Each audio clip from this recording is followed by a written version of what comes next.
اب آپ اس مبارک سلسلے کا نواں حلقہ سماعت فرمائیں۔ اللهم صل على سيدنا محمد الهاشمي وعلى آله وأصحابه نجوم الهدى، أما بعد فقد قال الله تبارك وتعالى في القرآن المجيد والفرقان الحميد: أعوذ بالله من الشيطان الرجيم، بسم الله الرحمن الرحيم.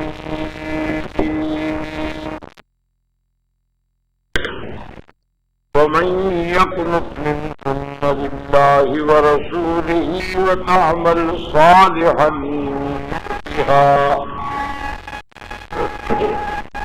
نؤتها أجرها مرتين وأعتدنا لها رزقا كريما. يا نساء النبي لستن كأحد من النساء إن اتقيتن فلا تخضعن بالقول فيطمع الذي في قلبه مرض وقلن قولا معروفا.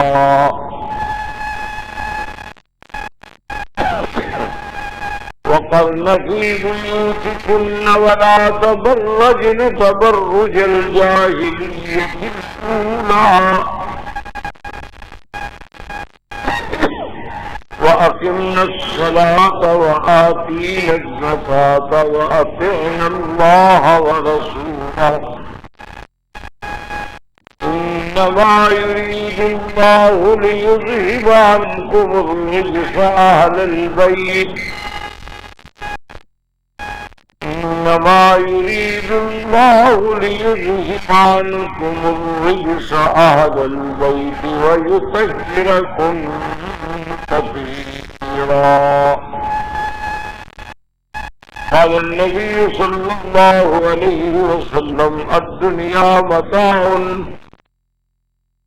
وخير متاع الدنيا المرأة الصالحة،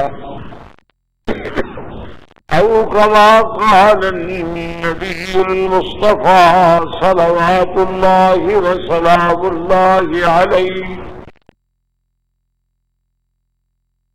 صدق الله العلي العظيم وصدق رسوله النبي الكريم، ونحن على ذلك لمن الشاهدين ومن الشاكرين، والحمد لله رب العالمين. برادران اسلام، واجب الاحترام بزرگوں، دوستوں، بھائیوں، عزیزوں، نوجوانوں، الحمدللہ سلسلہ دروس ازواج النبی المصطفیٰ امہات المؤمنین رضوان اللہ علیہم اجمعین اس زمین میں کچھ دروس الحمدللہ گزر چکے ہیں، جن میں ہم نے مجموعی طور پر فضیلت ازواج رسول صلی اللہ علیہ وسلم کی بات کی، اور آج الحمدللہ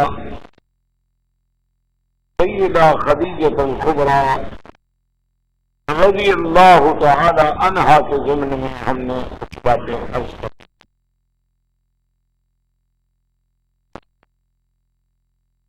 سیدہ خدیجہ الکبریٰ رضی اللہ تعالی عنہا صحیح معنوں میں جسے خاتون اول کا اعزاز حاصل ہے۔ آج تو ہر صاحب اقتدار کی بیوی صاحب خاتون اول کہلاتی ہے، آج ہر بڑا لیڈر بھی اپنے آپ کو قائد یا قائد اعظم کہلاتا ہے،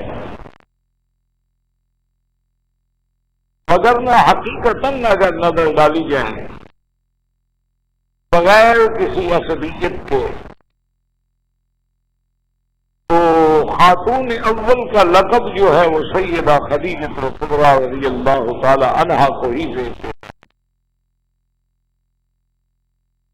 اور اسی طرح قائد اول قائد اعظم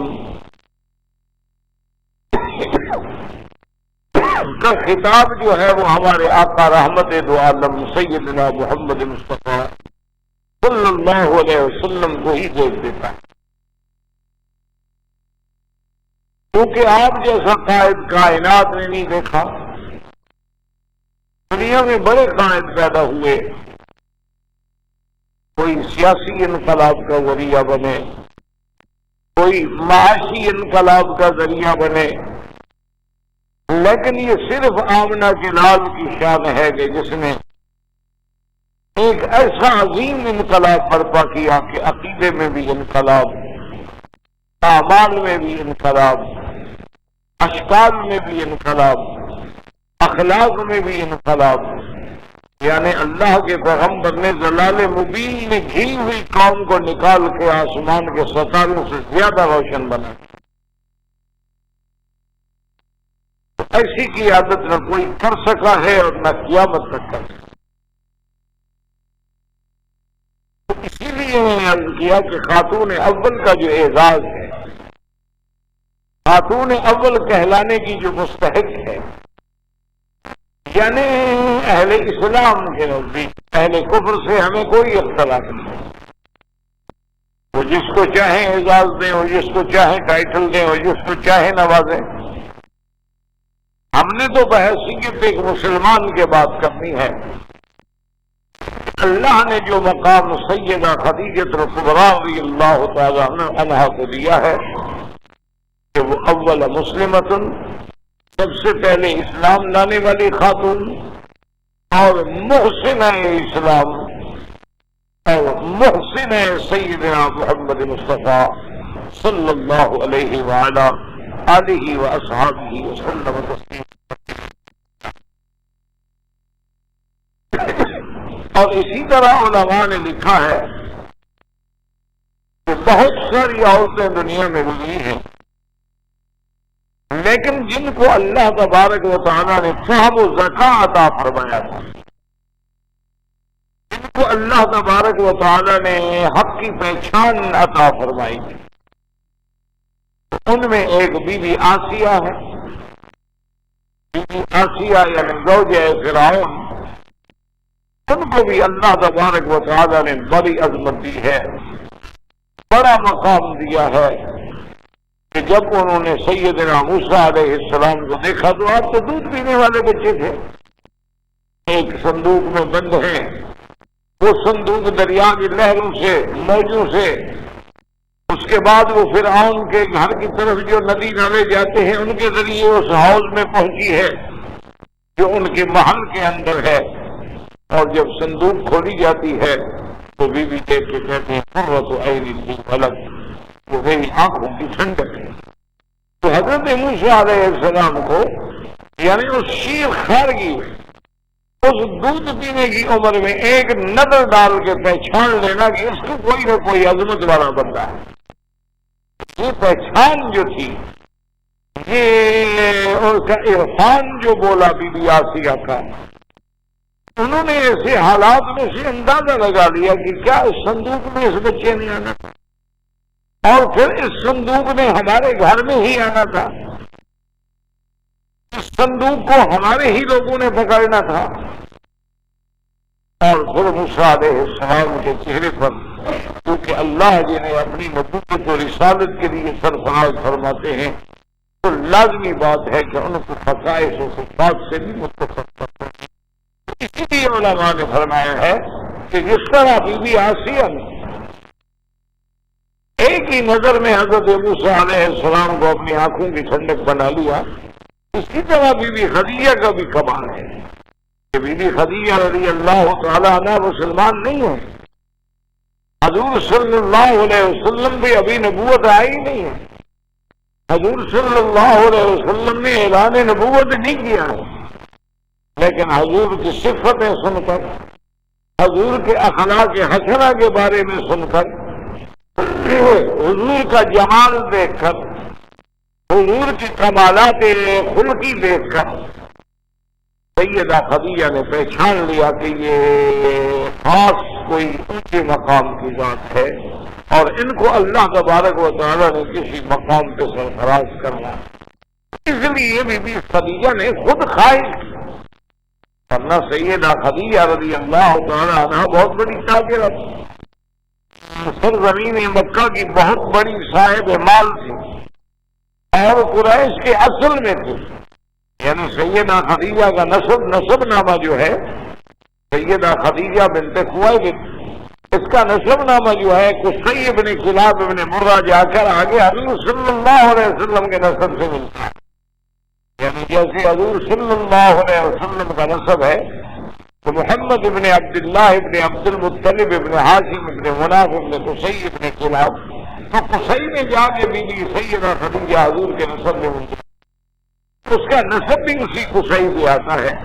اور ان کا والد کا نام جو تھا وہ خویلد بن اسد تھا ابن عبد العزیٰ ابن قصی ابن کلاب، اور ان کی والدہ کا نام جو ہے وہ فاطمہ ہے. سیدہ خدیجہ کی والدہ کا نام فاطمہ بنت واحدہ، دادی کا نام جو ہے ان کی زاہدہ ہے. تو یہ اعلیٰ نسل سے ہیں، اعلیٰ نسب سے ہیں اور قریش کے اس اصل شاخ سے ہیں، قریش کے اس اصل لڑی سے ہیں جہاں جا کے محمد مصطفیٰ صلی اللہ علیہ وسلم سے نسب مل جاتا ہے. سیدہ خدیجہ رضی اللہ تعالیٰ عنہ اعتبار قریش کے، اعتبار مال و تجارت کے، حتیٰ کہ قریش کے بڑے بڑے لوگ جو تھے تو سیدہ خدیجہ رضی اللہ تعالیٰ عنہ سے مال لے کر شام جاتے تھے اور تجارت کرتے، اور اس میں بھی خدیجہ نے حصے مقرر کر رکھے تھے کہ میرا مال ہوگا، میرا پیسہ ہوگا، تمہارا کام ہوگا، اور جو اس میں نفع ہوگا اس کو ہم برابر میں تقسیم کریں. تو بہت سارے لوگ جو ہیں سفارشیں کرا کر بی بی خدیجہ رضی اللہ تعالیٰ عنہ کو ضمانتیں دے کر، کیوں پیسہ دینا بڑا مشکل ہوتا ہے، ضمانتیں دینے کے بعد پیسہ لیتے تھے. لیکن یہاں بات الٹی ہو رہی ہے، تو سیدہ خدیجہ خود پیغام بھیجتی ہیں اور خود ایسے حالات و اسباب پیدا کرتی ہیں کہ محمد مصطفیٰ صلی اللہ علیہ وسلم جو ہیں وہ آپ کا مال لے کے تجارت کے لیے جائیں، خود پیغام دیتی. حضور صلی اللہ علیہ وسلم نے ابھی طالب سے کہا، اپنے چچا سے کہا کہ اس طرح بی بی خدیجہ کا پیغام پہنچا ہے. تو ابو طالب نے کہا کہ بیٹے یہ تو بڑی خوش نصیبی کی بات ہے، لوگ منتیں کرتے ہیں، ضمانتیں دیتے ہیں، سفارشی لے جاتے ہیں، اور آپ کو خود بھی کہہ رہی ہیں لے اچھی بات، آپ بھی تجارت کریں، آپ کیوں نہیں تجارت؟ تو خدیجہ رضی اللہ تعالیٰ عنہ نے آپ کو مال دیا. اور آج بھی آپ وہ کتابیں اٹھا کے دیکھ لیں جن میں ان واقعات کی تفصیل ہے. اور بی بی خدیجہ پہلے سے کہہ رہی ہے یا محمد صلی اللہ علیہ وسلم، آپ کی امانت، آپ کی صداقت، آپ کی دیانت کو دنیا مانتی ہے. اگر اللہ نے آپ کو اس میں کامیابی دی تو میں جتنا حصہ لوگوں کو دیتی ہوں اس سے بھی آپ کو زیادہ دوں گی، لیکن میری تمنا ہے کہ آپ میرے مال سے تجارت کریں. حضور صلی اللہ علیہ وسلم راضی ہو گئے. تو بی بی خدیجہ کا غلام تھا میسرہ. بی بی خدیجہ سیدہ خدیجہ کا غلام ہے، پرانا خاندانی غلام ہے میسرہ. تو انہوں نے کہا کہ یا رسول اللہ یہ میرا غلام بھی آپ کے ساتھ جائے گا تاکہ سامان اٹھانا اور سامان رکھنا اور بیچنا، اور آپ پہلی دفعہ جا رہے ہیں اور آپ کو وہاں کے تاجروں کا، دکانداروں کا مقام کہاں ہے، کہاں بیچنا ہے، مال کہاں پہنچانا ہے. تو میسرہ آپ کی خدمت میں بھی رہے گا. اور ایک طویل سفر، کیونکہ مکہ مکرمہ سے شام جو ہے 1 مہینے کا سفر تھا. حضور صلی اللہ علیہ وسلم کے زمانے میں کوئی ٹرین نہیں چلتی تھی، گاڑیاں نہیں جاتی تھی، کوئی ہوائی جہاز نہیں چلتے تھے، اونٹوں کے سفر ہوتے تھے اور 1 مہینے تک اور قافلے چلتے تھے. اگر آدمی خدا نہ کرے قافلے سے بھٹک گیا تو ویسے ہی ختم ہو جائے گا. فیصلہ بھی آپ کے ساتھ ہے اور آپ نے مال تجارت بھی لیا ہے. تو میسرا کو بھی خدیجہ کہتی ہے کہ دیکھو میسرا، میں تمہیں آپ کے ساتھ پتہ ہے کیوں بھیج رہی ہوں؟ تو میں کہا مجھے تو پتہ نہیں ہے. میں نے کہا اس لیے بھیج رہی ہوں کہ تم نے حضور کے ہر قدم پہ نظر رکھنی، حضور صلی اللہ علیہ وسلم کی ہر بات پہ نظر رکھنی، آپ کے عادات، آپ کا انداز گفتگو، غیروں کے ساتھ معاملات، اور کوئی نئی چیز آئے تو اس کے دماغ میں محفوظ رکھنا ہے اور مجھے واپس آ کے بتانا ہے. خدیجہ کا یہ اہتمام بتلاتا ہے کہ وہ اس نور نبوت کو پہچان چکی تھی جو جبین محمد مصطفیٰ میں تھا صلی اللہ علیہ وعلا آلہ واصحابہ وسلم. عظمت رسول کے بارے میں اس کی اپنی احساس تھا، وہ جان چکا تھا. اس کا وجدان جو ہے وہ چیخ چیخ کے کہہ رہا تھا کہ ھذا محمد رسول صلی اللہ علیہ وعلا آلہ واصحابہ وسلم. تو آپ تجارت کے لیے تشریف لائے، آپ شام میں پہنچے. اچھا، اللہ کی شان یہ ہے کہ حضور نے پہلے کبھی تجارت نہیں کی، لیکن آپ نے اس سفر میں یہ بھی کوشش کی کہ بعض چیزیں مکے سے خرید کر کے لے گئے اور شام میں بیچ دی، اور بعض چیزیں جو تھی وہ شام سے خرید کر کے لے آئے جو مکے میں بیچی گئی. تو منافع جو تھا وہ دگنا ہو گیا. یعنی اور جتنے لوگ تھے وہ اتنا منافع حاصل نہیں کر سکتے تھے جو حضور صلی اللہ علیہ وسلم کو حاصل ہوا. اور اس کے بعد میسرا کہتے ہیں کہ ہم راستے میں تھے، راستے میں ایک جگہ ہم نے قیام کیا، تو دور ایک چھوٹا سا درخت تھا، اس درخت کے سائے میں جا کے حضور صلی اللہ علیہ وسلم لیٹ گئے.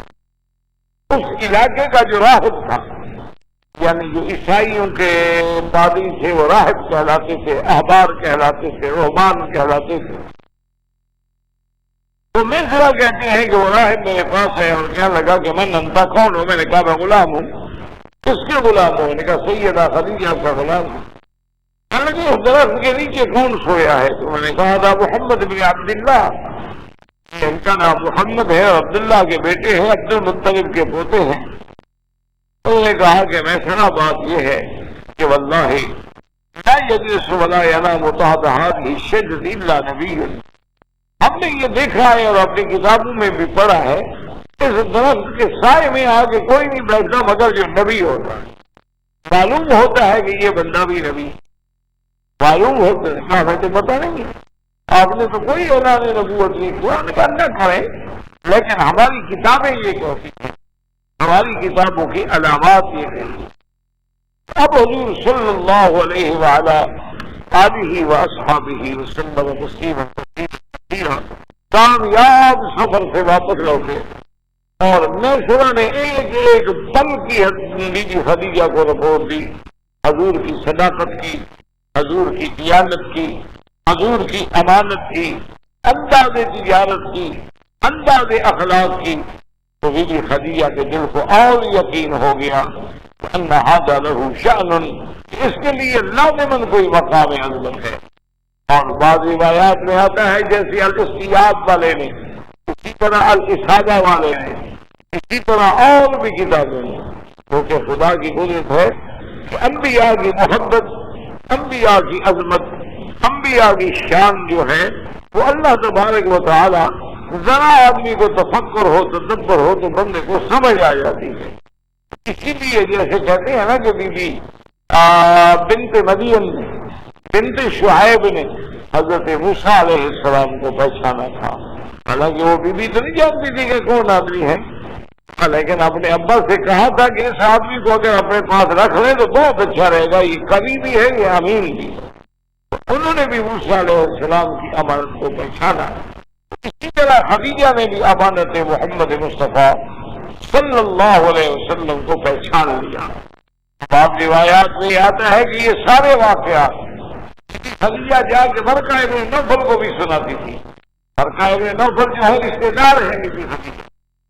اسی لیے ہمیں کتابیں بتاتی ہیں کہ سب سے پہلے سیدہ خدیجہ کے نکاح کے لیے برکت بن برکہ بن نوفل کے ساتھ ارادہ تھا کہ انہی کے ساتھ نکاح ہو جائے آپ کا، لیکن خدا کی قدرت ہے کہ وہ ان کے ساتھ نکاح نہ ہو سکا۔ اس کے بعد بھی سیدہ خدیجہ نے نکاح کیا عقیق۔ آپ کے پہلے شوہر کا نام عقیق تھا اور آپ کے دوسرے شوہر کا نام جو ہے ابو حالہ تھا، ابو حالہ مالک ابن نباش، کیونکہ بی بی خدیجہ رضی اللہ تعالی عنہ نے رحمت دو عالم صلی اللہ علیہ وسلم کی زوجیت سے پہلے آپ کے دو شوہر ہیں اور ان دونوں شوہروں سے اولاد ہے، ایک سے بیٹی ہے ہند اور ایک سے بیٹا ہے ابو حالہ۔ یہ ان کی کنیت تھی، اس لیے حضرت ابن نوفل سے رشتے داری رسی، لیکن نکاح نہ ہو سکا، اللہ کو یہی منظور تھا۔ تو بی بی خدیجہ جب بھی حضور کے بارے میں کوئی بات سنتی تو ورقہ کو بتا دیتی کہ آج مجھے میسرہ نے یہ کہا ہے، میسرہ نے یہ کہا ہے اور میسرہ نے یہ کہا ہے۔ ورقہ ابن نوفل بھی غور کرتے اور وہ کہتے خدیجہ ہو سکتا ہے کہ انہ نبی ہذہ الامہ، ہو سکتا ہے کہ اس امت کا ہونے والا نبی جو ہے وہ یہی محمد مصطفیٰ صلی اللہ علیہ وعلی آلہ واصحابہ وسلم۔ اسی طرح بات کتابوں میں آتا ہے کہ جب قافلہ شام سے واپس آ رہا تھا اور جس قافلے میں حضرت محمد مصطفیٰ صلی اللہ علیہ وسلم بھی موجود تھے تو اس وقت سیدہ خدیجہ اپنے مکان کی چھت پہ کھڑی تھی تو بڑے غور سے اس قافلے کو دیکھ رہی ہیں اور انتظار کر رہی ہیں، اور کیا دیکھتی ہے کہ محمد مصطفیٰ جو آ رہے ہیں، باقی سارے آدمی تو دھوپ میں چل رہے ہیں لیکن حضور پہ ایک خاص سایہ، آپ ایک سائے میں آ رہے ہیں۔ خدیجہ رضی اللہ تعالی عنہ دیکھ کے حیران ہوتی ہے، یہ کیسے ہو سکتا ہے کہ ایک 50 آدمیوں کا قافلہ ہے لیکن 49 آدمی جو ہے وہ تو دھوپ میں نظر آتے ہیں، لیکن ایک ذات جو ہے ان پہ معلوم ہوتا ہے کہ اللہ نے خصوصی سایہ کر دیا صلی اللہ علیہ وعلی آلہ واصحابہ۔ اسی طرح بی بی خدیجہ رضی اللہ تعالی عنہ نے، یعنی آپ اندازہ کریں ان کی فراست کا، ان کے عقل کا، ان کی فہم کا اور ان کی دیانت کا اور ان کی امانت کا، کہ سیدہ خدیجہ رضی اللہ تعالی عنہ نے ارادہ کیا اور آپ نے جیسے تجارت کے لیے حضور صلی اللہ علیہ وسلم کو پیغام بھیجا تھا، شادی کے لیے بھی بی بی خدیجہ نے پیغام بھیجا، اور پیغام لانے والی کون ہے؟ نفیسہ بنت منیہ، اس بی بی کا نام تھا نفیسہ بنت منیہ، یہ بھی ایک بڑی معروف عورت تھی اور اس کو بات کہنے کا طریقہ آتا تھا، اللہ نے بولنے کا طریقہ دیا، جیسے اردو میں ہوتے ہیں اردو میں ہوتے ہیں، بعض کو بولنے کا طریقہ اللہ عطا فرماتے ہیں کہ وہ ایک مشکل سے مشکل بات کو بھی بڑے آسان انداز میں ڈال دیتے ہیں، اور بعض لوگ ایسے بھی ہوتے ہیں کہ اللہ تبارک و تعالی رحمت فرمائے کہ وہ بولیں گے تو فتنے پیدا ہوں گے، وہ بولیں گے تو جھگڑے پیدا ہوں گے۔ اس لیے بی بی نفیسہ نے آ کر حضور صلی اللہ علیہ وسلم سے پوچھا کہ رسول اللہ اللہ کا رغبت فی النکاح، کیا آپ کو شادی کی خواہش نہیں ہے؟ حضور نے فرمایا اللہ کی بندی کس کو خواہش نہیں ہوتی، سب کو خواہش ہوتی ہے، میں تو جوان آدمی ہوں، آپ کی عمر مبارک 25 سال، میری بھی خواہش ہے، لیکن نہیں سمجھتی من المال، میرے پاس اتنا مال نہیں ہے، دولت نہیں ہے، میں کیسے شادی کا فکر کروں؟ اس کے لیے کم از کم کچھ تو ہونا چاہیے، وہ رہنے کے لیے جگہ ہو، خرچے کے لیے پیسہ ہو، تو میں کیسے شادی کی سوچ سکتا ہوں؟ تو نفیسہ نے بڑے طریقے سے کہا، انہوں نے کہا یا رسول اللہ کیا آپ یہ خواہش رکھتے ہیں اگر کوئی مالدار عورت بھی ہو، ذات مال وذات حسب وذات نسب، اور نسب کے اعتبار سے بھی بلند ہو، حسب کے اعتبار سے بھی بلند ہو، مال و دولت کے اعتبار سے بھی بلند ہو، اگر وہ آپ سے شادی کرنا چاہے تو آپ قبول کر لیں گے؟ تو حضور صلی اللہ علیہ وسلم فرمایا کہ نفیسہ کیسی باتیں کرتی کون ایسی عورت ہو سکتی ہے جو صاحب مال بھی ہو لیکن ایک فقیر کے ساتھ نکاح کرنے میں خواہش مند ہو؟ تو نے کہا یا رسول اللہ خدیجہ، خدیجہ کے ساتھ آپ نکاح کریں گے؟ تو حضور صلی اللہ علیہ وسلم مسکرائے، آپ نے فرمایا کیا کہہ رہی ہو نفیسہ، خدیجہ میرے ساتھ نکاح کرے گی؟ اغنا امراۃ فی قریش، وہ تو قریش کی سب سے بڑی غنی عورت ہے، اور اس کے لیے تو بڑے بڑے پیغام جا رہے ہیں لیکن اسے ٹھکرا دیے ہیں۔ تو نفیسہ مسکرائی، اس نے کہا یا محمد ارسلنی خدیجہ، مجھے تو خود خدیجہ نے آپ کے پاس بھیجا ہے، بس آپ منظوری تو دیں، آپ راضی ہو جائیں، خدیجہ کا پیغام لے کے تو میں آئی ہوں۔ حضور صلی اللہ علیہ وسلم فرمایا کہ میں بات نہیں کر سکتا جب تک کہ میں اپنے چچا سے نہ پوچھوں۔ چچا کا مقام جو ہے والد کا مقام ہوتا ہے، الام سن ابھی کی، اور حضور صلی اللہ علیہ وسلم نے تو اپنے والد کا ذوق دیکھا نہیں، کیونکہ حضور کے والد تو آپ کے پیدا ہونے سے پہلے فوت ہو گئے، اور اس کے بعد پھر آپ کی کفالت جو ہے وہ عبد المطلب کے پاس آئی، اور عبد المطلب کی کفالت کے بعد جو ہے ابو طالب آپ کے چچا کی کفالت میں آئے۔ اس دور میں ابی طالب کا زمانہ تھا، تو حضور نے فرمایا کہ نفیسہ جب تک میں اپنے چاچا ابی طالب کی اجازت نہ لے لوں اس وقت تک میں کوئی جواب نہیں دے سکتا۔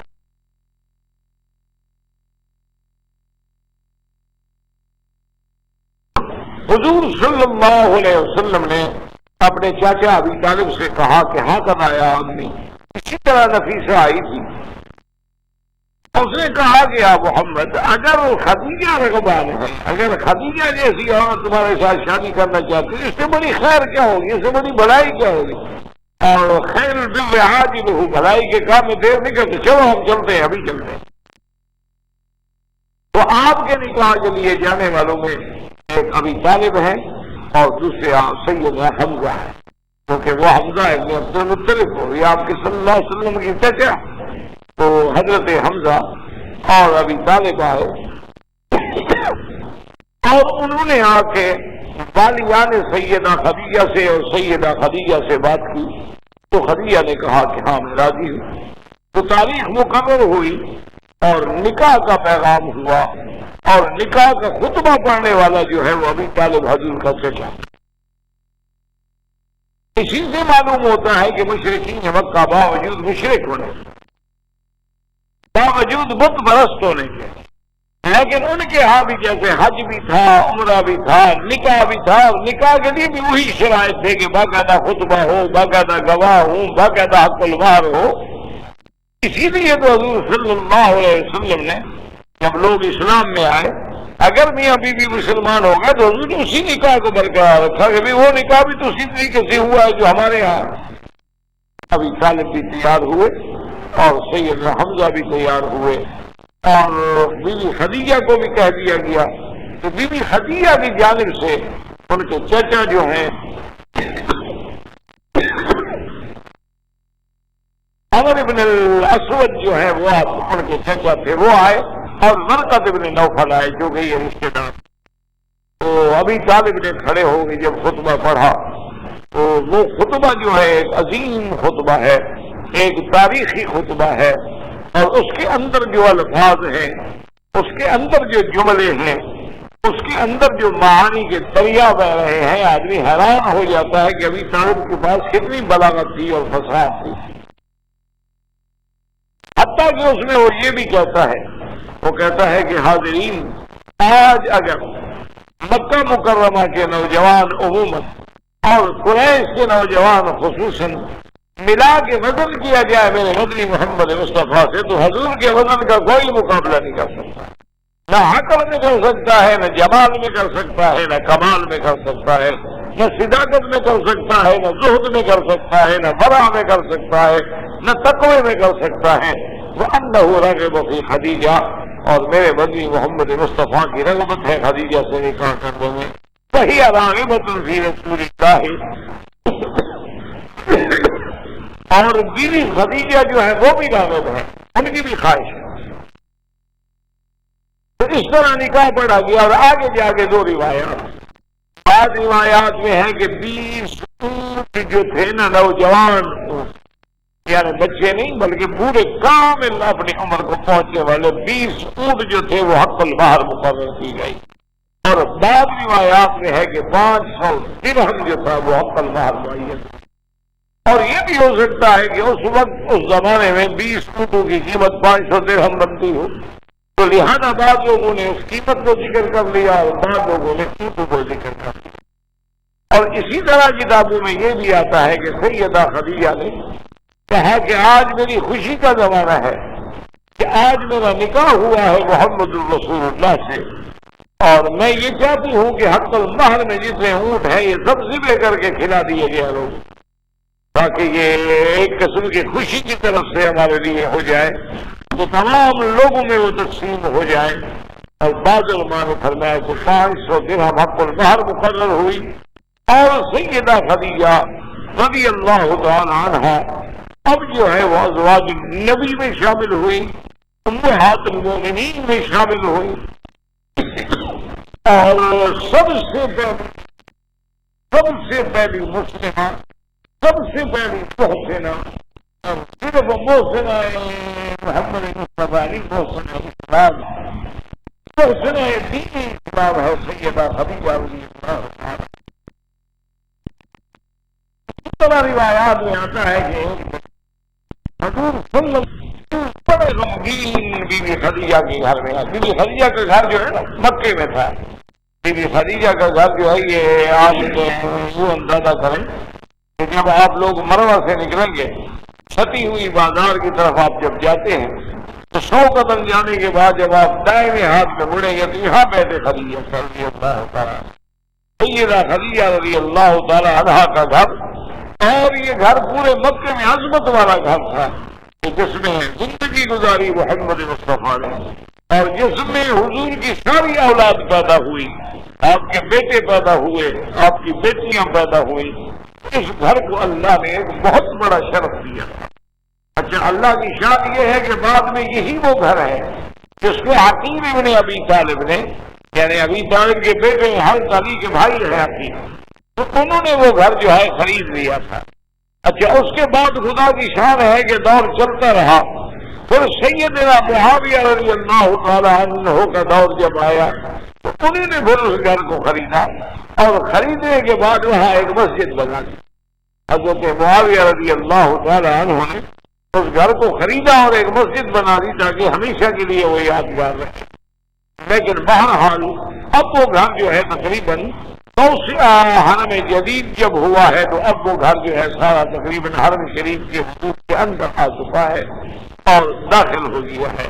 تو بہرحال یہ گھر جو ہے بڑا مشہور گھر تھا بی بی خدیجہ رضی اللہ تعالی عنہا کا، اور کیسے نہ ہو کہ جس میں حضور صلی اللہ علیہ وآلہ آلہ واصحابہ وسلم تسلیما کثیرا نے اتنا زندگی گزاری ہو اور اتنا وقت گزارا ہو، اس کو کیسے عظمت نہ ملے۔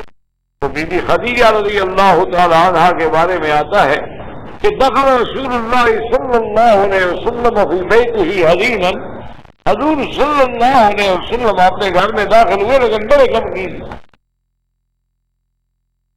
تو بی بی خدیجہ نے پوچھا کہ لماذا یا رسول، حضور آپ غمگین کیوں ہیں؟ حضور نے فرمایا آج میں نے اتنے غریب لوگ دیکھے ہیں مکے میں، آج میں نے بڑے محتاج قسم کے لوگوں کو دیکھا ہے، جو کھانے کے محتاج ہیں، جو کپڑے کے محتاج ہیں، جن کے اوپر کپڑا نہیں ہے، جو کھانے کے لیے تڑپ رہے ہیں۔ تو ان کی اس حالت زار کو دیکھنے کے بعد میری پریشانیوں میں اضافہ ہو گیا۔ خدیجہ نے کہا کہ لا تحزن یا رسول اللہ، اب غم نہ کریں۔ اور کہتے ہیں کہ بیوی صاحبہ نے اپنا ایک بندہ پیغام کے لیے بھیجا سیدنا ابی بکر صدیق کی خدمت میں رضی اللہ تعالی عنہ، وہ بھی تشریف لے آئے، حضور بھی بیٹھے ہوئے ہیں، کیونکہ خدیجہ کے غلام بھی موجود ہیں۔ تو اب حضرت ابو بکر فرماتے ہیں کہ بی بی خدیجہ نے اپنے گھر سے دراہم و دینار کے توڑے جو تھے، توڑے کا بنا ہوتا تھا چھوٹی چھوٹی بوریوں میں بند ہوتے، تو آ کے حضور کے سامنے اتنا ڈھیر لگایا کہ حضرت ابو بکر فرماتے ہیں کہ پیسہ اتنا اونچا ہو گیا کہ حضور اس میں چھپ گئے، اس قدر پیسوں کا ڈھیر لگا دیا، اور اس کے بعد کہا کہ یا رسول اللہ ھذا مالک، اب یہ تمہارا مال ہے، جہاں چاہے اس کو لٹا دو، لیکن میں آپ کو غمگین نہیں دیکھ سکتا۔ تو حضور صلی اللہ علیہ وسلم نے وہ سارا مال جو تھا غریبوں کو، مسکینوں کو، یتیموں کو، محتاجوں کو لٹا دیا، جن کے لیے حضور صلی اللہ علیہ وسلم فکر کر رہے تھے۔ سیدہ خدیجہ رضی اللہ تعالی عنہا کا یعنی یہ مقام ہے کہ انہوں نے، اسی لیے ایک روایت میں آتا ہے کہ ایک دفعہ بی بی عائشہ صدیقہ رضی اللہ تعالی عنہا نے، انسان ہے غصے میں آ کر سوکن ہے، غصے میں آج ایک دفعہ کہہ بیٹھوں یا رسول اللہ صلی اللہ علیہ وسلم، حتیٰ کے بعد روایات میں یہ لفظ آتے ہیں کہ بی بی عائشہ فرماتی ہے کہ ما غرت علی احد کما غرت علی خدیجہ تھا، مجھے آج تک کسی بیوی پہ اتنی غیرت نہیں آئی، اتنی غصہ نہیں آیا جتنا بی بی خدیجہ پہ آیا۔ تو بیویوں نے پوچھا، انہوں نے کہا اما جان آپ کے غصے کا بھی کمال ہے، آپ تو حضور کے گھر میں اس وقت آئی ہیں جب بی بی خدیجہ فوت ہو گئی، جب بی بی خدیجہ موجود ہی نہیں تھی، زندہ ہی نہیں تھی، یعنی بی بی خدیجہ رضی اللہ تعالیٰ عنہا وفات فرما چکی ہیں، اور آپ اس کے باوجود بھی غیرت کھا رہی ہیں۔ ان پہ تو غیرت ہوتی ہے جو سامنے موجود ہے، لیکن جو بی بی موجود نہیں ہے، جو بی بی حضور کے گھر میں نہیں ہے، جو بی بی آپ کے نکاح میں آنے سے پہلے فوت ہو چکی ہے، تو اس پہ ناراض ہونے کا کیا مطلب؟ تو بی بی عائشہ نے کہا لکثرت ذکر رسول اللہ، کیا کہتے ہو؟ حضور جی ہر وقت بی بی خدیجہ کا ذکر کرتے تھے، تو اپنے محبوب کی زبان سے کسی دوسرے کا ذکر سن کے غیرت نہیں آئے گی تو کیا ہوگا؟ کہ ہر وقت حضور فرماتے ہاکذا قالت خدیجہ، ہاکذا فعلت خدیجہ، ہاکذا عملت خدیجہ، فلاں بات میں خدیجہ نے یوں کہا تھا، خدیجہ نے یہ کام یوں کیا تھا، خدیجہ نے یہ کام یوں کیا تھا۔ اور جب حضور کے پاس کوئی گوشت آتا ہے، کوئی ہدیہ آتا ہے، کوئی کھجور آتی ہے، تو آپ بی بی خدیجہ کی سہیلی ہوں، بی بی خدیجہ کے جاننے والوں کو پاس بھی بھیجتے ہیں، یہ بی بی خدیجہ کی بہن بنی ہوئی تھی، یہ بی بی خدیجہ کی سہیلی تھی، یہ بی بی خدیجہ کے ساتھ رہتی تھی، اس لیے مجھے غیرت آتی۔ اسی لیے اس غیرت کی وجہ سے ایک دن بی بی خدیجہ، بی بی عائشہ نے بڑی جرأت سے اس نے کہا کہ یا رسول اللہ صلی اللہ علیہ وسلم، آپ ہر وقت بی بی خدیجہ کا ذکر کرتے ہیں، ہاں یا اللہ برادری، کیا ہے خدیجہ ایک عورت ہی تھی، اور پھر کون سی وہ کنواری عورت تھی جس سے آپ نے شادی کی؟ اس کے تو پہلے دو شوہر تھے، اس کی تو پہلے سے اولاد تھی، وہ تو پہلے سے ایک بیوہ عورت تھی، اور اتنی عمر تھی اس کی کہ جب آپ کی شادی ہوئی تو 40 سال کی عمر کو پہنچ چکی تھی، آپ ہر وقت بی بی خدیجہ کا ذکر فرماتے رہتے ہیں۔ ناراض ہو گئے، آپ نے فرمایا عائشہ تمہیں پتا ہے کہ خدیجہ کون ہے؟ خدیجہ نے اس وقت میرا ساتھ دیا ہے جب میرے ساتھ اللہ کے سوا کوئی نہیں تھا، خدیجہ نے اس وقت اپنا مال بیچ کے لٹایا ہے جب میرے پاس ایک پیسہ بھی نہیں تھا۔ خدیجہ رضی اللہ تعالیٰ عنہ نے اسلام پہ احسان کیا ہے، اس نے میرے دین پہ احسان کیا ہے، اس نے میرے صحابہ پہ احسان کیے ہیں، اس نے محمد مصطفیٰ پہ احسان کیے ہیں، اس نے میری رفاقت کو مد نظر رکھتے ہوئے تکالیف کو بھی برداشت کیا ہے۔ آج اگر میں اس کو یاد نہ کروں تو پھر کس کو یاد کروں گا؟ سیدہ خدیجہ رضی اللہ تعالیٰ عنہ کا اتنا بڑا مقام ہے، اتنی بڑی عظمت ہے کہ حضور صلی اللہ علیہ وسلم، اور پھر سب سے بڑی عظمت یہ ہے کہ حضور کی ساری اولاد جو ہے وہ بی بی خدیجہ، حضور صلی اللہ علیہ وسلم کے بیٹے ہیں، حضرت عبداللہ ہے، حضرت قاسم ہے، صرف حضرت ابراہیم جو ہے وہ بی بی ماریہ کی ہے، ورنہ آپ کے دونوں بیٹے جو ہیں وہ بی بی خدیجہ سے ہیں، اور ان کا لقب ہے طیب ہوتا ہے، یہ لقب ہے، نام ان کا نہیں تھا طیب ہوتا ہے، بلکہ عبداللہ اور قاسم ہے، ابراہیم ہے، اور آپ کا لقب ہے جیسے بی بی خدیجہ کا لقب جو ہے زمانے جاہلیت سے، زمانے جاہلیت سے نام تو خدیجہ تھا لیکن لقب طاہرہ تھا۔ بی بی خدیجہ اتنی عفیف عورت تھی، اتنی پاک باز خاتون تھی، اتنی کردار والی عورتیں تھیں کہ ان کو زمانے جاہلیت میں بھی اس لقب سے نوازا تھا کہ وہ طاہرہ ہے، وہ پاک ہے۔ اور حضور کی بیٹیاں بی بی فاطمہ الزہرا، اسی طرح حضور کی بیٹی Bibi Ruqayya, Bibi Zainab, Bibi Umm Kulsum, یعنی چاروں بیٹیاں اور دونوں بیٹے جو ہیں وہ آپ کے بطن سے پیدا ہوئے، سیدہ خدیجہ رضی اللہ تعالی عنہا کے بطن سے پیدا ہوئے ہیں۔ تو یہ شرف جو ملا ہے یہ بھی سیدہ خدیجہ کو ملا، اور حضور صلی اللہ علیہ وسلم کے دل میں بی بی خدیجہ کا اتنا خیال تھا، اتنا احساس تھا کہ جب جنگ بدر ہوئی اور حضور صلی اللہ علیہ وسلم کے داماد قید ہوئے اور آپ کی بیٹی نے چھڑانے کے لیے ان کے لیے مال بھیجا فدیے کے طور پہ، تو اس فدیے کے اندر ایک ہار بھی آیا تھا۔ جب وہ ہار آیا صحابہ کہتے ہیں کہ جب حضور نے اس ہار کو دیکھا بقا رسول اللہ صلی اللہ علیہ وسلم، بقا رسول اللہ صلی اللہ علیہ وسلم، حضور صلی اللہ علیہ وسلم رو دیے. صحابہ حیران ہو گئے. کیا انہوں نے کہا یا رسول اللہ ماذا یبکیک ماذا تبکیک یا رسول اللہ؟ انہوں نے کہا یہ وہ ہار ہے کہ بی بی خدیجہ نے اپنی بیٹی کو شادی کے وقت میں دیا تھا. یہ ہار خدیجہ کا ہے. تو بی بی خدیجہ نے یہ ہار اپنی بیٹی کو تحفہ دیا تھا. آج جب میں نے ہار دیکھا تو مجھے خدیجہ یاد آ گئی، مجھے بی بی خدیجہ کی یاد آ گئی، اس لیے میں رویا ہوں. اور اگر تم لوگ اجازت دو، کیونکہ مال غنیمت جو ہے یہ فدیے کا مال جو ہے یہ سب صحابہ کے لیے ہے، لیکن اگر اجازت دے دو تو میں یہ ہار واپس کر دوں تاکہ اس کو نہ لیا جائے. یہ بی بی خدیجہ کا ہار ہے الذی اہدت لابنتہا، جس نے اپنے بیٹی کو ہدیہ دیا تھا وقت زواجہا. حضور صلی اللہ علیہ وآلہ آلہ وصحبہ وسلم تسلیما کثیرا کثیرا کے دل میں یعنی اتنا بڑا مقام ہے سیدہ خدیجہ. اور اسی طرح دیکھیں کہ زمانہ ابتدا جو ہے یعنی حضور صلی اللہ علیہ وسلم کی آپ کو نبوت نہیں ملی ہے، لیکن حدیثوں میں آتا ہے کہ حبب الیہ الخلا، حضور صلی اللہ علیہ وسلم کو تنہائی عزیز ہو گئی. حضور صلی اللہ علیہ وسلم تنہائی پسند ہوگا. وَكَانَ يَتَحَنَّسُ فِي غَارِ حِرَاء، حضور صلی اللہ علیہ وسلم غار حرا میں جب جبل نور کی غار کہلاتی ہے اور جو اعلیٰ مکہ میں ہے، حضور وہاں جا کر عبادت فرماتے تھے اور کئی دن تک رسول اللہ صلی اللہ علیہ وسلم وہاں رہتے. جب آپ کے پاس ذات ختم ہو جاتا تو کان ينزل رسول اللہ، حضور تشریف لے آتے اور بی بی خدیجہ پھر آپ کو سارا سامان تیار کر کے دیتی، آپ کے لیے ستو بناتی، آپ کے لیے پانی کی مشکیزیں تیار کرتی، آپ کے لیے کھانے کی چیزیں بناتی. حضور لے کے پھر غار میں چلے جاتے اور وہی انتظار کرتے. اس دور میں بھی معاونت کرنے والی، حضور صلی اللہ علیہ وسلم کا ساتھ دینے والی، اور حضور صلی اللہ علیہ وسلم جب بھی کوئی خواب دیکھتے، کیونکہ انبیاء کے خواب جو ہے وہ بھی تو اللہ کی طرف سے ہوتے ہیں اور انبیاء رویا صادقہ ہوتے ہیں جن میں کوئی شبہ نہیں ہوتا ہے، تو حضور بی بی خدیجہ کو آ کے بتاتے تھے. اور بی بی خدیجہ رضی اللہ تعالی عنہ جب بھی مشورہ لیتی تو ورقۃ بن نوفل سے مشورہ. اسی طرح یعنی یہ دور چلتا رہا. حضور صلی اللہ علیہ وسلم کی عمر مبارک جو ہے جب 40 سال ہو گئی، جب 40 سال عمر ہو گئی تو آپ پہ سب سے پہلی وحی غار حرا میں نازل ہوئی.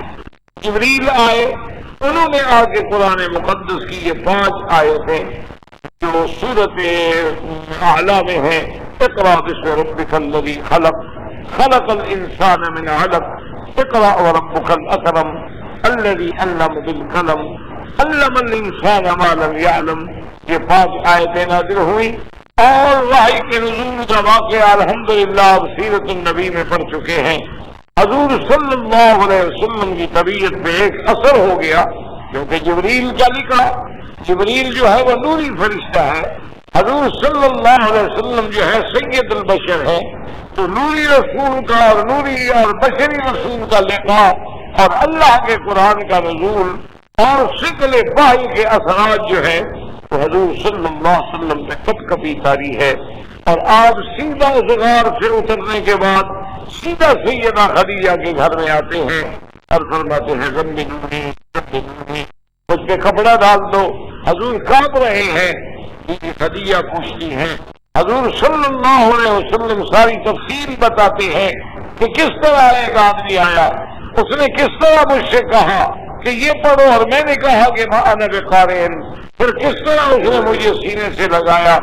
لیکن بی بی خدیجہ نے جب سنا تو پتہ ہے کیا کہتی، کہتی اللہ، کہتی یا رسول اللہ مت گھبرائے، لا یخزیک اللہ ابدا، آپ کا خدا آپ کو کبھی رسوا نہیں کریں گے، آپ کا خدا کبھی آپ کو ذلیل نہیں کریں گے. کیوں؟ انکا تصل الرحم، آپ تصل رحمی کرنے والے ہیں، وتکسب المعدوم، آپ تو بالکل بے نواؤں کی مدد کرنے والے ہیں، وتعین فی نوائب الحق، اور حق کے معاملے میں مسائل کو حل کرنے میں آپ مدد کرنے والے ہیں. آپ غریبوں کے ہم نوا ہیں, آپ مسافروں کے ہم نوا ہیں, متقرب ضعیف ہے, آپ مہمان نوازی کرنے والے ہیں. ایسے خصلتیں رکھنے والے کو کیوں خوف ہونا چاہیے؟ آپ بالکل نہ گھبرائیں. اللہ واللہ لا یخزیک اللہ ابدا. خدیجہ رضی اللہ تعالی عنہا کا یعنی آپ کی تصدیق کرنا اور وحی آنے کے بعد سب سے پہلے بی بی خدیجہ کے گھر میں آنا, یہ شرف بھی ملا ہے تو صرف سیدہ خدیجہ کو ملا ہے. اس لیے علماء کہتے ہیں کہ اس میں تو کوئی اختلاف نہیں ہے. اول من آمنت برسول اللہ خدیجہ, سب سے پہلے ایمان لانے والوں میں جو ہے سیدہ خدیجہ ہے. ہاں یہ ہو سکتا ہے کہ جس کو پھر علماء نے جمع کیا ہے کہ من الرجال ابو بکر, کہ مردوں میں سے آکے وہ بالغ لوگوں میں سے سب سے پہلے ایمان لانے والے ابو بکر ہیں, اور بچوں میں سے سب سے پہلے ایمان لانے والے حضرت علی ہیں, اور غلاموں میں سے سب سے پہلے ایمان لانے والے حضرت زید ہیں. لیکن عورتوں میں سب سے پہلے ایمان لانے والی بی بی خدیجہ ہے, اس میں کوئی شبہ نہیں. لیکن اولیت حقیقیہ کو بھی اگر دیکھا جائے تو سب سے پہلے ایمان لانے والی تو سیدہ خدیجہ ہے رضی اللہ تعالی عنہا. اور حضور صلی اللہ علیہ وسلم کو لے کر ورقہ بن نوفل کے پاس جاتی ہے, جو اس دور میں تورات کا بہت بڑا عالم ہے, انجیل کا بہت بڑا عالم ہے, اور دین مسیح علیہ السلام پہ ہے. خدیجہ جا کے ساری کیفیت بیان کرتی ہے کہ خبر خواہ دیکھو کہ اللہ کے نبی کیا کہتے ہیں. حضور پاک نے سارا قصہ سنایا کہ اس طرح میں غار حرا میں تھا, اس طرح ایک آسمانوں سے بندہ اترا, اس طرح اس نے مجھے کہا ہے. لیکن ورقہ بن نوفل جب سنتے ہیں تو کہتے ہیں ابشر, کہتے ہیں خدیجہ تمہیں مبارک ہو, تمہیں مبارک ہو, آپ پر جو اترا ہے حاضر الناموس الذی انزل علی موسیٰ, یہ وہی فرشتہ ہے جو موسیٰ علیہ السلام پہ اترتا تھا, اور تجھے مبارک ہو کہ تیرا شوہر جو ہے وہ نبی ہذہ الامہ, اس امت کا نبی ہے. اور اگر میرے اندر طاقت ہوتی, اگر میرے اندر صیت ہوتی, اگر میری جوانی ہوتی تو میں حضور صلی اللہ علیہ وسلم کا دست و بازو بنتا, آپ کا ساتھی بنتا, آپ کا معاون بنتا. تو ورقہ ابن نوفل نے بھی تصدیق کی حضور صلی اللہ علیہ وسلم کی رسالت کی. تو یہ مقام جو ملا ہے یعنی حضور کی تسلی, حضور کو ورقہ کے پاس لے آنا, حضور صلی اللہ علیہ وسلم کو ہر بات پہ ساتھ دینا, یہ شرف جو ہے یہ بھی سیدہ خدیجہ رضی اللہ تعالی عنہا کو ملا ہے, وہ اور کسی بیوی کو نہیں ملا ہے. یعنی ابتداء وحی ہے, ابتداء وحی ہے, اور ابتداء نزول قرآن ہے. اور اس وقت جو حضور صلی اللہ علیہ وسلم کی طبیعت پہ پریشانی کے اثرات ہے, اس کو اس پریشانی میں ساتھ دینے والی, تسلی دینے والی, آپ کی تسکین کا ذریعہ بننے والی, آپ کی استقامت کا ذریعہ بننے والی, ثبات الحق کا ذریعہ بننے والی جو ہے وہ سیدہ خدیجہ ہے رضی اللہ تعالی عنہا وارضاہا. حضور صلی اللہ علیہ وسلم کی زوجہ اول, خاتون اول, مسلمہ اول, محسنہ اول, محسنہ محمد مصطفیٰ صلی اللہ علیہ وسلم جو ہے وہ سیدہ خدیجہ کبریٰ ہے رضی اللہ تعالی عنہا وارضاہا.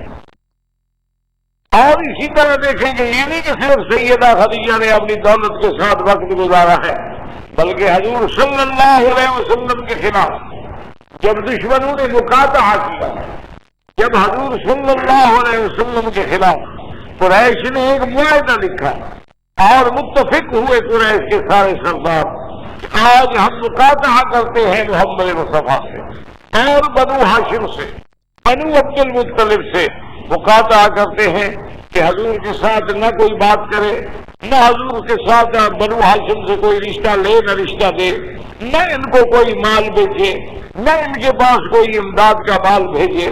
یہ معاہدہ لکھا گیا اور سارے قریش اس پہ متفق ہوئے, جس پہ مجبور ہو کر میرے آقا رحمت دو عالم شیب ابی طالب میں چلے گئے.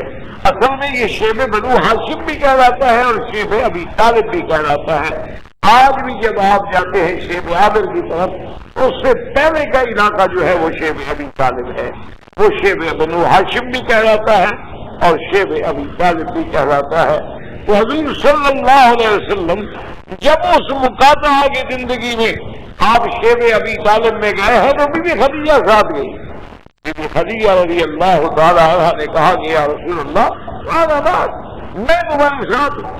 حضور نے فرمایا خدیجہ تمہارے لیے تو بہت مشکل ہوگا یہ زندگی گزارنا. میں نے کہا حضور جو ہے آپ مجھے یعنی آپ اندازہ کریں کہ وہ کتنی مشکل دور تھا کہ تمام غلہ بند ہے, تمام تجارت بند ہے, کاروبار بند ہے, چیزوں کا خریدا بند ہے, بول چال بند ہے, رشتے داری بند ہے.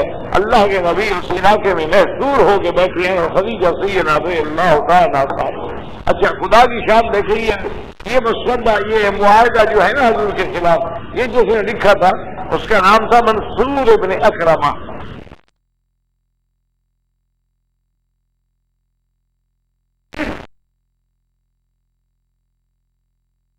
یہ اس آدمی نے معاہدہ لکھا تھا, تیار کیا تھا, سب قریش نے نصرت کیے تھے. اچھا خدا کی شان دیکھو, نبی کے خلاف معاہدہ رکھا ہے, کعبہ شریف کے اندر رکھا ہے.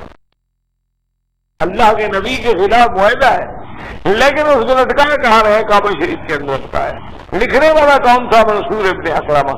اچھا خدا کی شان دیکھیں کہ اللہ نے اس کو زندگی میں سزا دی, دنیا میں سزا دی. اس کا ہاتھ جو ہے معاہدہ لکھنے کے فوراً بعد شرم ہو گیا, تو پھر حرکت نہیں کر سکا ساری.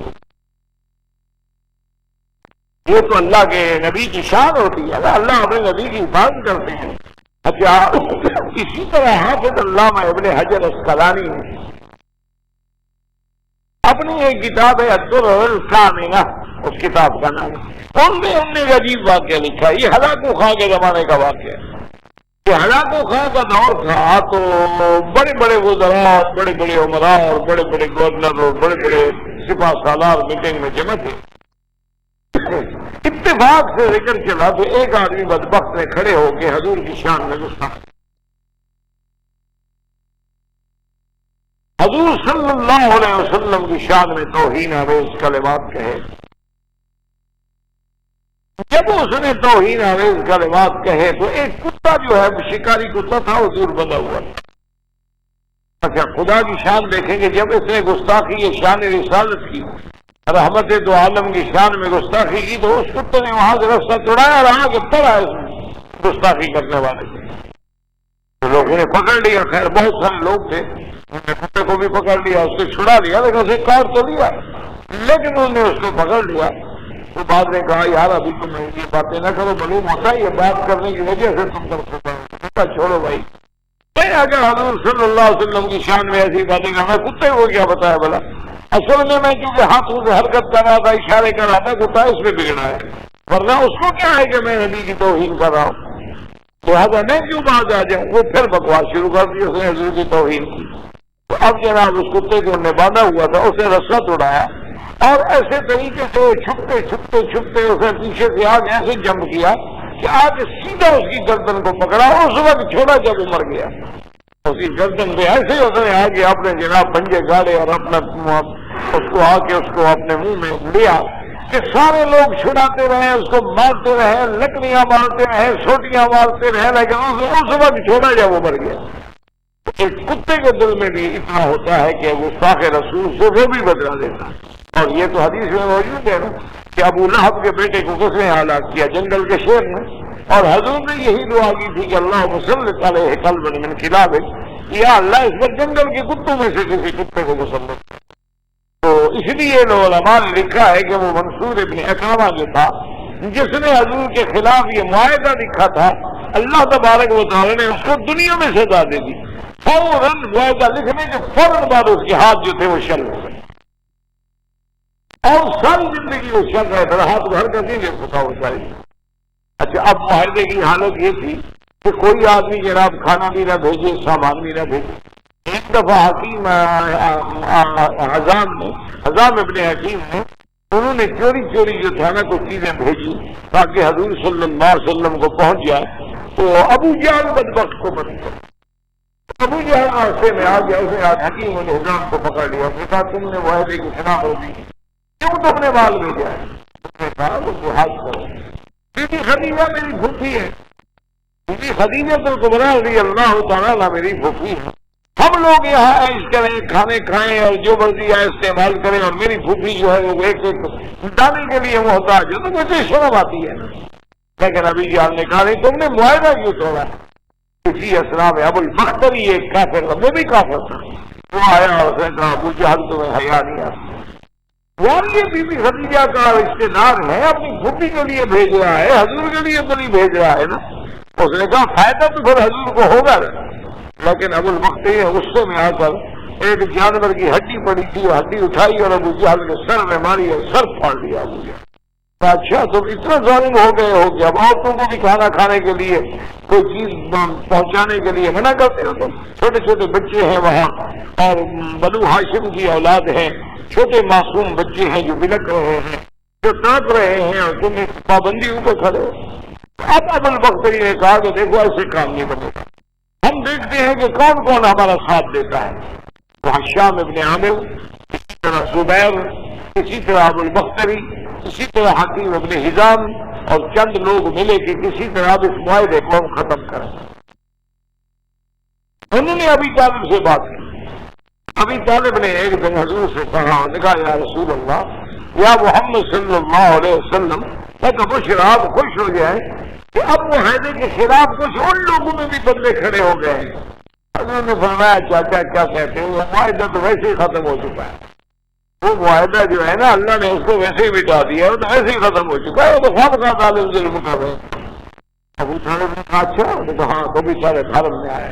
اس نے تمام قریش کو جمع کیا، اس نے کہا دیکھو اخبرنی محمد صلی اللہ علیہ وسلم، مجھے اللہ کے نبی محمد مصطفیٰ نے خبر دی ہے کہ تم لوگوں نے جو حضور کے خلاف معاہدہ لکھا تھا اللہ نے اس کو ختم کر دیا۔ آج میں وعدہ کرتا ہوں کہ اس معاہدے کو دیکھا جائے، اگر وہ معاہدہ ختم ہو چکا ہے اور میرے نبی کی خبر صحیح ہے تو پھر تم لوگوں کو غیرت آنی چاہیے اور یہ مقاطعہ ختم ہونا چاہیے، اور اگر ہماری خبر غلط ہے تو آج پھر میں اللہ کا نبی محمد مصطفیٰ تمہیں دے دوں گا، پھر تم جانو، چاہے قتل کرو، چاہے مقابلہ کرو، یا چاہے معاف کرو۔ بتا بڑی اچھی بات ہے، معاہدہ دیکھ لیتے، مجھے تو یقین تھا کہ معاہدہ تو ہم نے کعبہ شریف میں لٹکایا ہوا ہے، اس کو کیا ہو جائے گا۔ اب کعبۃ اللہ کے اندر آئے، اس معاہدے کے کاغذ کو کھول کے دیکھا تو سارا کاغذ ختم ہو چکا تھا، صرف اللہ کا نام جہاں جہاں تھا وہ باقی تھا، باقی سب چیز ختم ہو گئی۔ ہاں یہ بات ٹھیک ہے، اگر معاہدے کو اللہ نے ختم کر دیا ہے تو اب ہمیں بھی چاہیے کہ ہم مقاطعہ کو ختم کریں۔ تو تب جا کر مقاطعہ ختم ہوا، اور یہ مقاطعہ ایک دن نہیں رہا، 2 دن نہیں رہا، 3 سال تک مقاطعہ رہا۔ لیکن اس 3 سال تکلیف کے دور میں سیدہ خدیجہ رضی اللہ تعالی عنہ ہمیشہ حضور کے ساتھ، حضور صلی اللہ علیہ وسلم ایک بڑے گھر کی عورت تھی، وہ تو قریش کو کہہ سکتی تھی کہ بھی مقاطعہ تمہارا محمد مصطفیٰ کے ساتھ ہے، میرے ساتھ تو نہیں ہے، لہذا وہ اپنے گھر میں رہ سکتی تھی، آرام سے زندگی گزار سکتی تھی۔ لیکن انہوں نے بھوک برداشت کی، پیاس برداشت کی، تکلیفیں برداشت کی، لیکن محمد عربی صلی اللہ علیہ وسلم کا ساتھ نہیں چھوڑا، رضی اللہ تعالی عنہا و ارضاہا، وآخر دعوانا الحمدللہ رب العالمین۔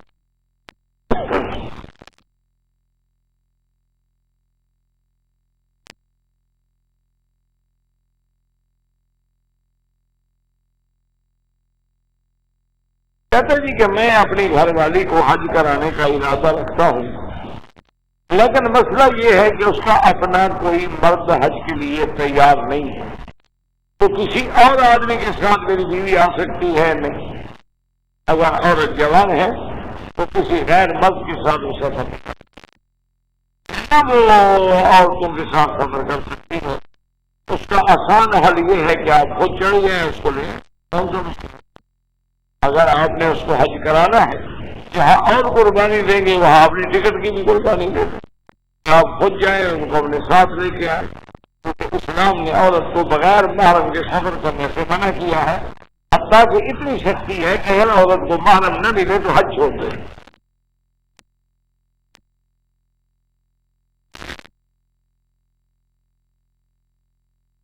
کہتے جی کہ ہم کو مینا سے 1100 ریال ملے تھے، بہرحال آپ اپنے رشتے دار غریب جو ہے ان کو دے دو، صدقہ کر دیں، تاکہ جس کے پیسے ہیں اس کو بھی ثواب ملے گا اور آپ کو بھی خیرات کرنے میں ثواب ملے گا۔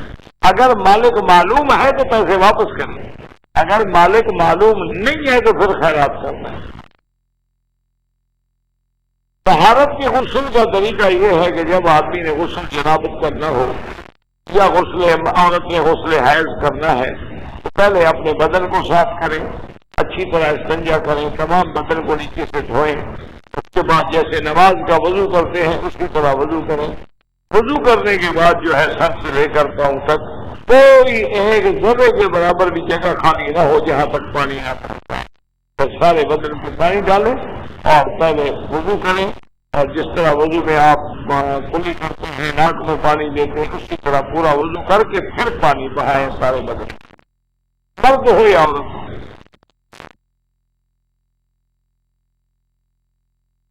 حضور صلی اللہ علیہ وسلم نے تو ملکہ کے پاس نہیں کہا، لیکن بی بی خدیجہ نے کہا کہ ملکہ کے پاس چلتے ہیں، اور دراصل یہ انتظام تھا اللہ کی طرف سے کہ سب سے پہلے آپ کی بیوی تصدیق کرے اور اس کے بعد وہ عالم تصدیق کرے جو دین نصارہ کا عالم ہے، جو دین موسیٰ علیہ السلام کا عالم ہے، جو تورات و انجیل کا عالم ہے، تاکہ وہ بھی مصدق بنے محمد الرسول اللہ کا صلی اللہ علیہ وعلا آلہ واصحابہ وسلم۔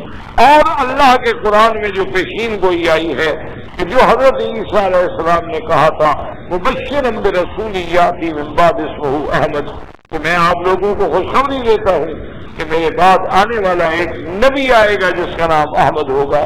اللہ چاہتے تھے کہ اسی کے دین کے ماننے والے کو مصدق بنائے محمد مصطفیٰ صلی اللہ علیہ وعلا آلہ واصحابہ وسلم کا۔ واللہ اعلم۔